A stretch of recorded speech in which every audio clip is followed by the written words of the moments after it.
Well, hello, everybody, and a very warm welcome to this week's session.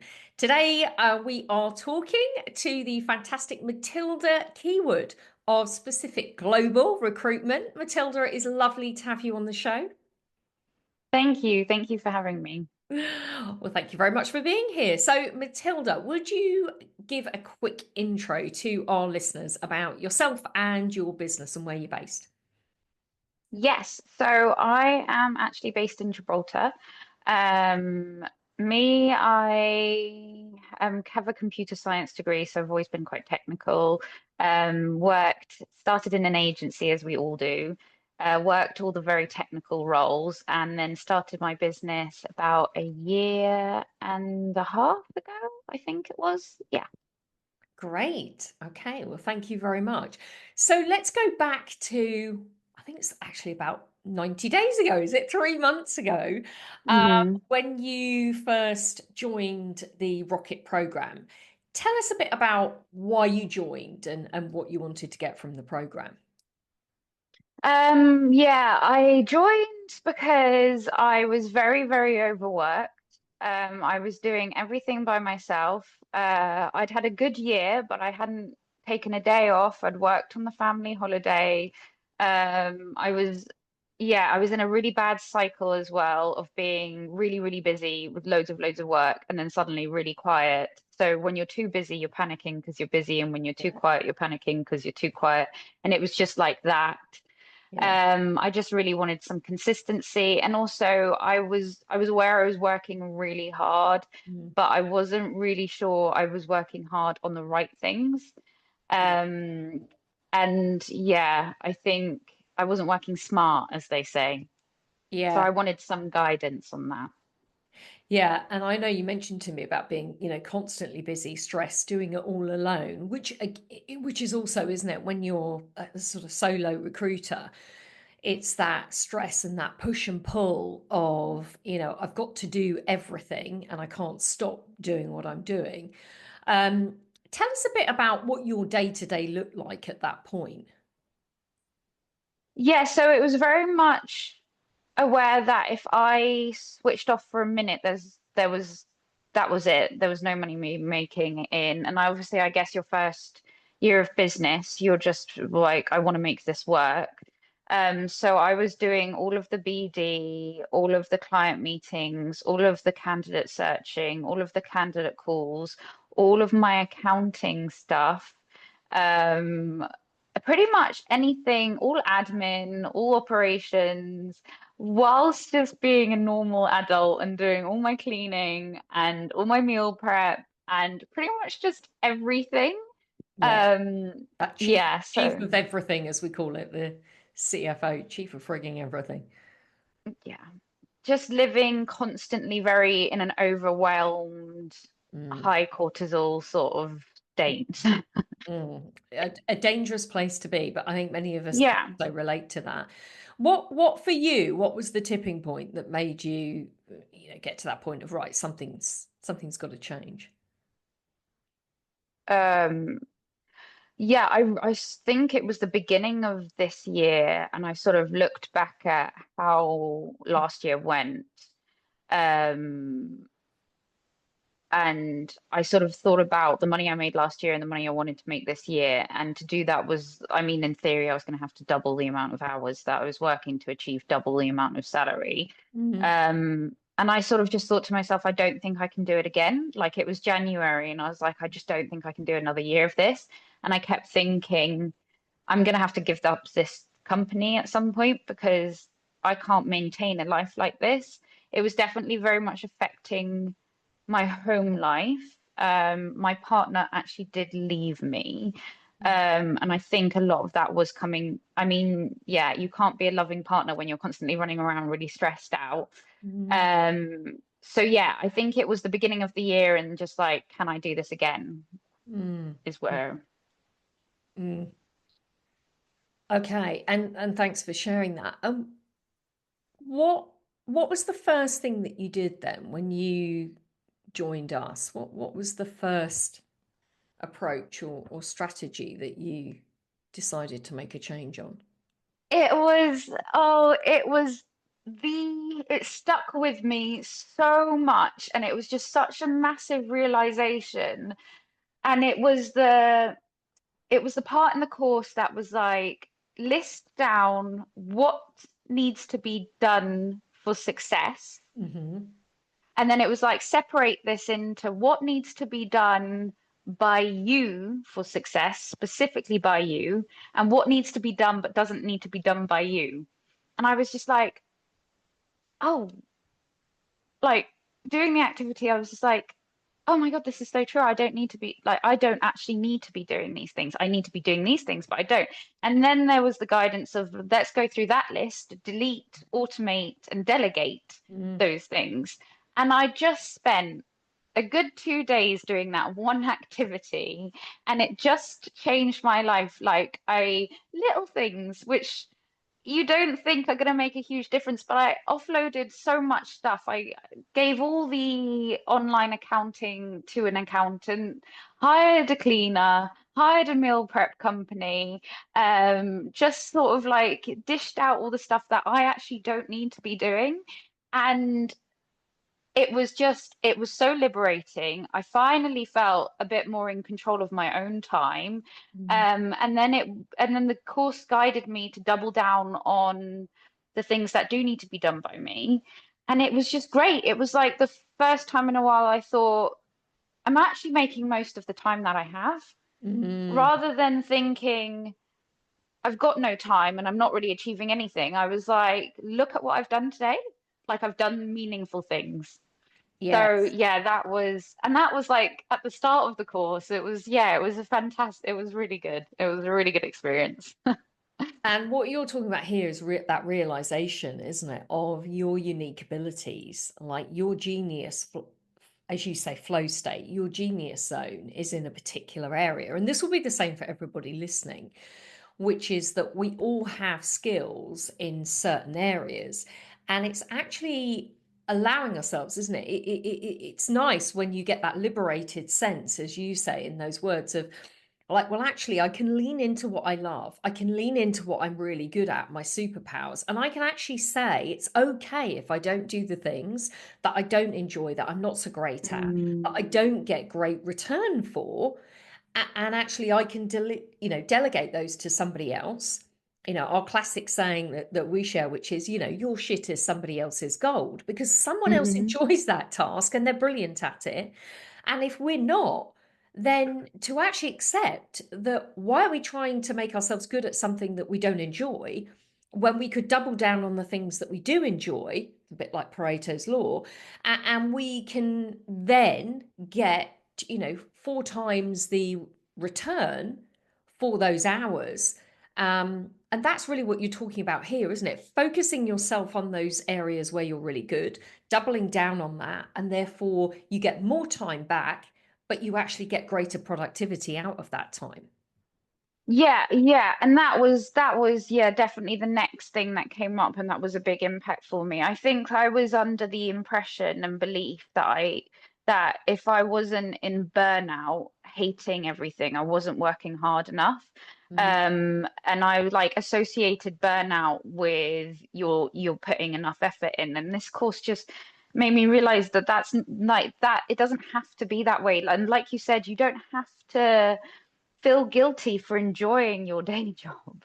Like it shouldn't be like that. So I think, and when I did the sort of, there's a lot in this course about really like I like the term that you guys call it X-ray. Like there's a lot of business X-rays, but Yeah. not only that, there's a lot of X-rays into you because you are your business at the end of the day. So it's really looking into what puts you in that flow state, what you're good at, what you do well, what you enjoy, and just really learning to find, yeah, this is where I flourish.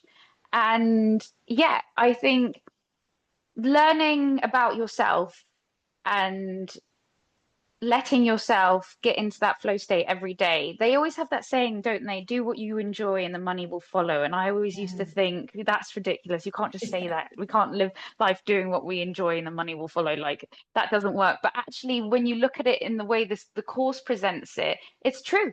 It is true. Yeah, you Um, actually can. And what you've hit on there is really, really important. And I think, again, I think our listeners can resonate with this, which is that we, through our lifetime, we take on beliefs that, because we hear those beliefs, like you're saying, that association of, sometimes this can come from our parents, can't it? Because, it's like work hard, and therefore, if you work really, really hard, you get results. And I think in recruitment, this is quite a traditional thing. I used to call it like the jacket on the back of the chair, where in recruitment it used to be where you start at 8 and you finish at 7, or you mm, have to work long hours. It's work hard, play hard mentality. And who says, like, why does it have to be like that? But what we do is we take those beliefs on, and then they become a self-fulfilling prophecy, which is yeah. when we believe that, when we say that to ourselves, then we're stuck in that world of that is our truth, and that becomes the Mhm. mirror in our reality. And what you're saying is, well, actually, when you are then given the opportunity to refine that and also reframe that, like test it, does it have to be true? And you can experience a world in a different paradigm where it's not true, and suddenly your belief changes. Hmm. Hmm. No, And that's 100% it. And I do think that happens to most of us in recruitment. I do think the sort of almost pressures from above, you're not working hard enough. You need to live, eat, and breathe. You need to be in half an hour before our starting time, and you should be working 2 hours later after. And we all come out of, well, I'm sure there's lovely agencies out there, but we all come out of most of the agencies thinking we do more, do more, do more. I'm not doing enough. And so it is just like you said, having that opportunity to actually experiment in this sort of nice flow, enjoyment way, and seeing that that actually does work was just hugely refreshing. mm, And yeah, I know now, and I'm confident I know where my skills lie, what I am really good at, and what if I double down time doing, I will make a lot of money by doing it. And I'm confident with that. And I no longer have any guilt for not doing the other stuff. Like you said, somebody else enjoys that, and that's great. They can do that, but don't give it to me, and I'm not going to force myself to do it anymore. yeah, Um, love and that. that's been really powerful. That really has. And off the back of the business x-ray and the flow state, I know you came to some other pretty profound and exciting understanding about yourself, didn't you, as you say? Mhm. Would you share a little bit about that in terms of your niche and your market? Yeah, so like I mentioned earlier, I've got a computer science degree, so I've always been really technical. And back in the agency, they always gave me the technical roles that everybody else was scared of, and that's always been my focus. And I fell into the semiconductor industry because it's really difficult to understand. Mm. And I think because I fell into that and I did so well in that, that became my niche. And everybody says, don't move away from your niche, never move away from your niche. And I was like, okay, I'm going to stick with this. And I do understand that. And we all know why that makes sense. But doing the business x-ray, I sort of came to realize a truth is that it's really hard to advertise yourself as a specialist when you are not one. Like yes, okay, I've recruited for it for 4 to 5 years, but I don't have a PhD in optoelectronics or anything like that. I'm not a specialist. And so I think your confidence in business development meetings limits because you're trying to sell yourself as something that you're not. And I really found that. So when I did the business x-ray, I realized I'm not a specialist. Like, stop trying to be, I'm not one. What I am is I am a solution. I am a really, really technically able, really, really meticulous search engine, basically. Like, I can take the most technical niche roles, the ones that people would look at and be terrified by, and I will understand it, or I will get myself to understand it, and I will be able to go and find that person that you are looking for. And so, like, that is my niche. My niche is my technical ability, my really meticulous search abilities for very, very complex roles. And Mm. so when I had that realization, I moved away from a pretend specialist to a technical solution based niche. Mm. Confidence in business development meetings. I knew my focus, I knew what I could stand up for. I then felt like I was able to actually put in the terms what I'm worth, because I'm like, I can Mhm. confidently back this. You can't confidently back that you're a specialist, but I can confidently back this. And so that was, yeah, that was a huge shift for me in learning. Yeah, that was a really, really big shift.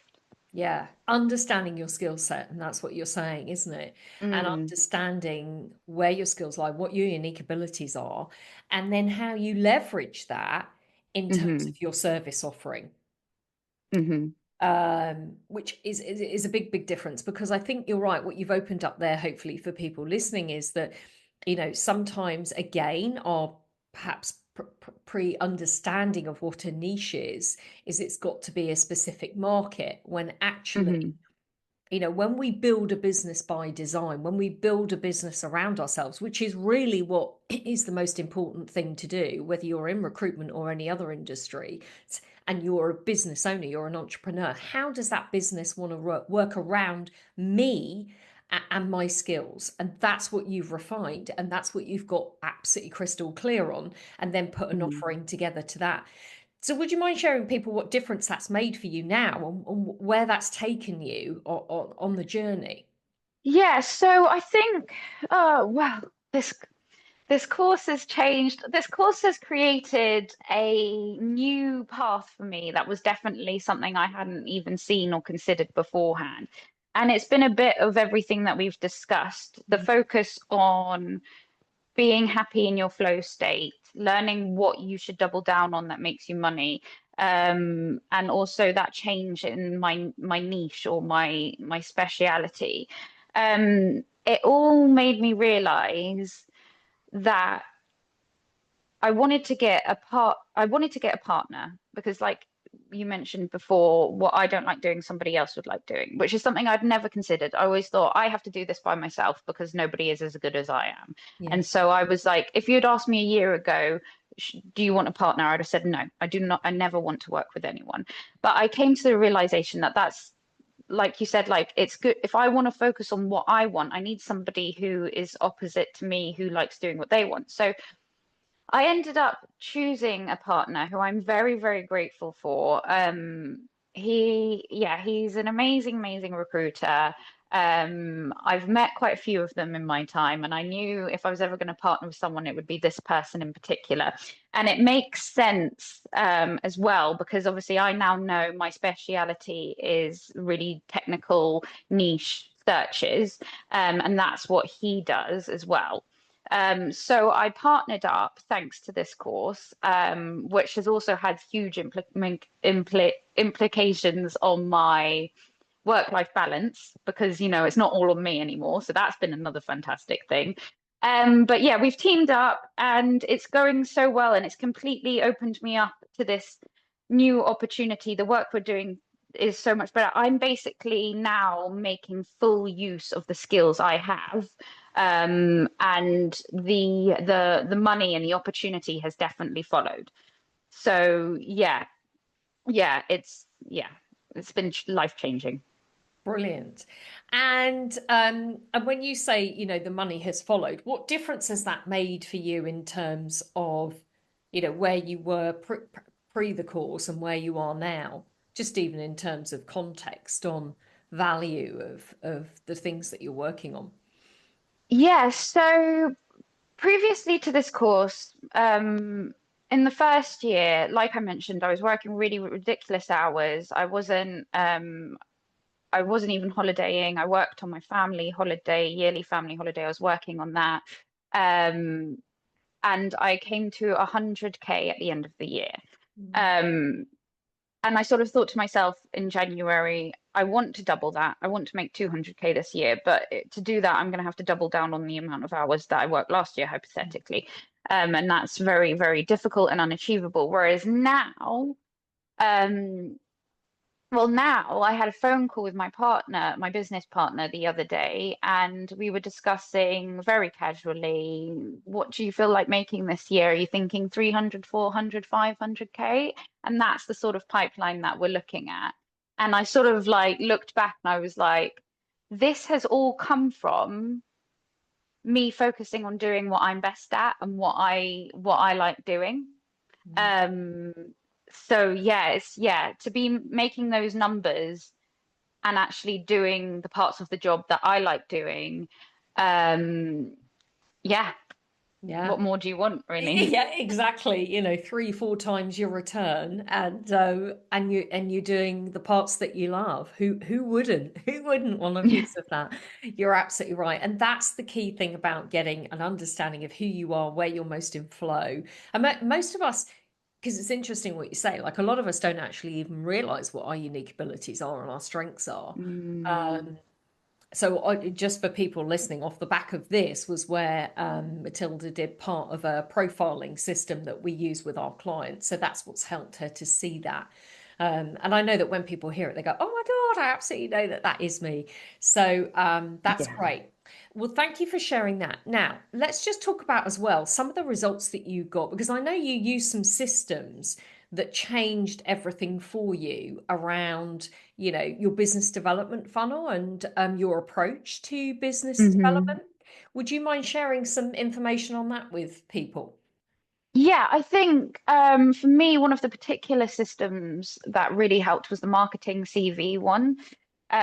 So I think everybody gets told, market CVs, it works, market CVs, it works. And things like this, like whatever your method is, you get told, do it, it works, do lots of it, keep doing it until it works. And I think a lot of us and a lot of the recruiters that I've worked with in the past, you're sort of just doing it, but you're not really sure what is the most effective way of doing it. And each time you sort of try something different, and sometimes it works, sometimes it doesn't work, and Mm, there's not really much guarantee.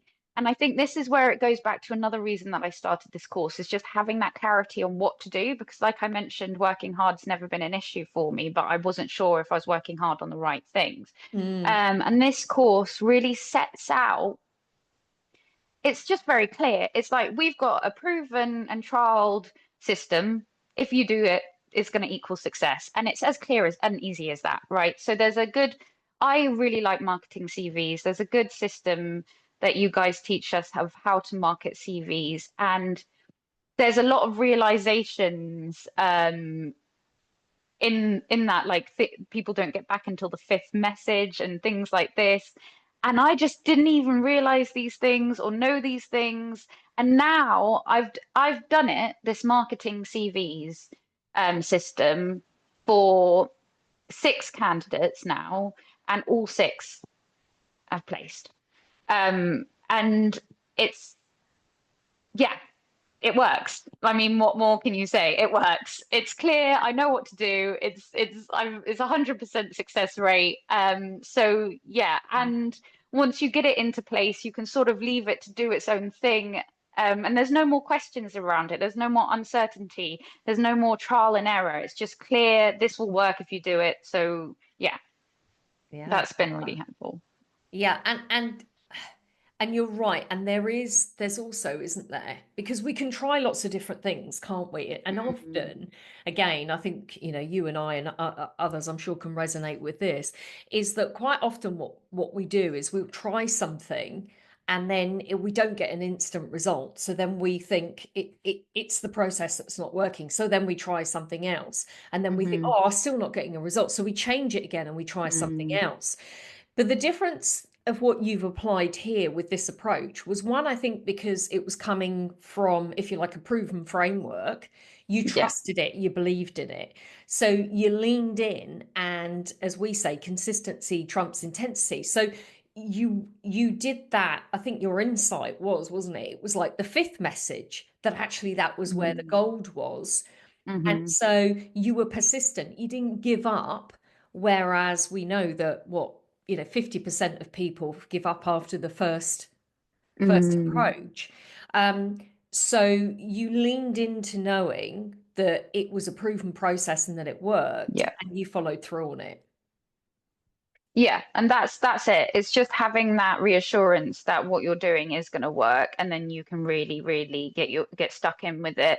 And it just eliminates all that uncertainty. And like you said, rather than going, oh, I'll try this, okay, I'll try this, I'll try this. Um, yeah, it sets you up in a clear path. And there's a few systems on the course that have done the same. And they're all just really clearly structured. Um, so yeah, it's brought a lot of clarity in that sense of like, how to recruit.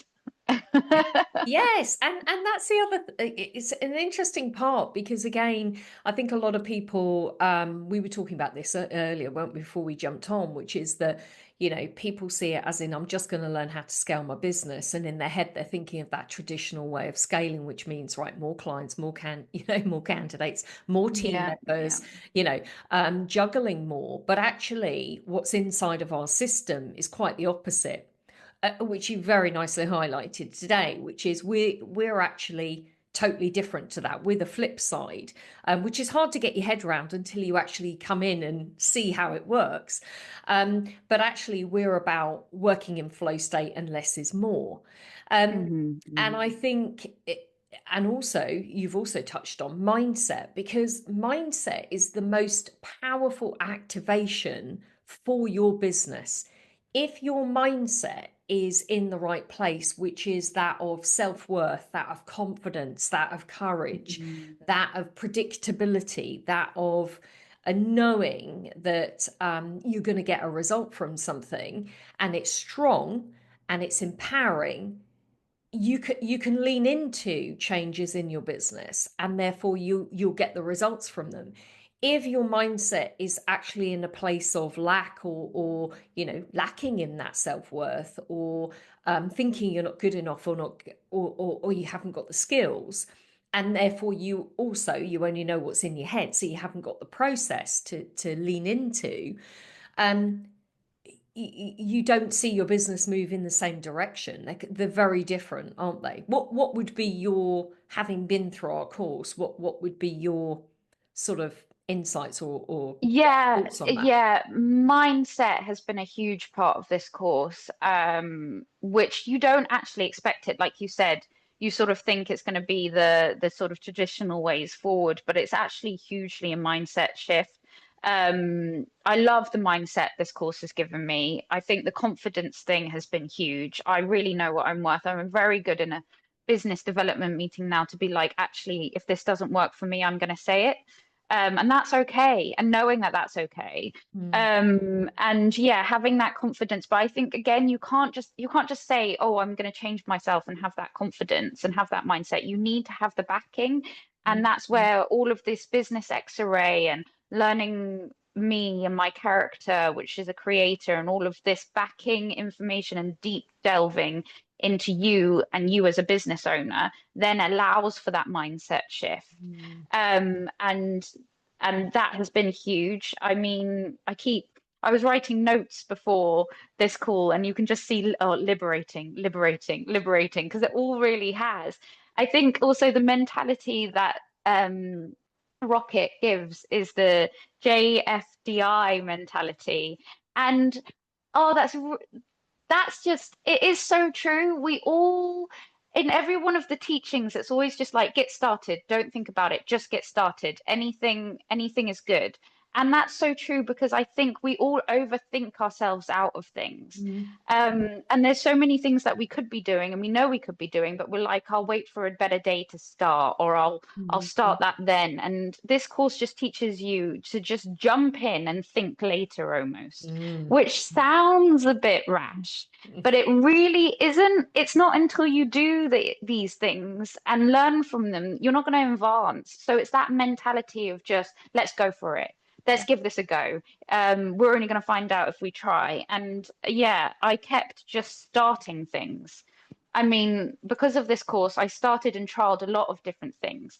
I mean, we're talking about where I've come to now, but it wasn't just a clear path. It wasn't just like, oh, I've realized this. There were a few things that I tried and errored first, to get to where I am now. And the course just allowed me to do that and try these different areas. And I think, yeah, just having that support, having somebody to go, just do it, try it, and having that new mindset, it really gets you places. Like it really gets you places. What is it that's on my stone that you guys sent me? Be the I'll be the change. change. Yeah. Be the change. Yeah. Yes. Yeah. Be the catalyst for your, yeah, for your own transformation, the transformation of your business, because your business is a mirror of you. So as you change, everything around you changes. Yeah, that's a great note to end on, actually, Matilda. And I want to say thank you so much, because what you shared today is that, activatory inventory, as we call it, but a process that reveals really where your time leaks are. And you also talked about the power of business development, but in the right way, and the follow up on that, having the right processes and systems, but also reflecting on where you're in flow and knowing yourself, know thyself, and then delegating, automating, and eliminating. So, working in your flow zone to Hmm. triple, quadruple your results. Yeah. And so I thank you very much for that. Is there anything else you wanted to share, or anything that you'd like to say to somebody listening who's stuck at the same place, who's on, that sort of quiet roller coaster where you were? Is there anything that you would want to say to them or share with them before we sign off? Oh, just do it. Just do it.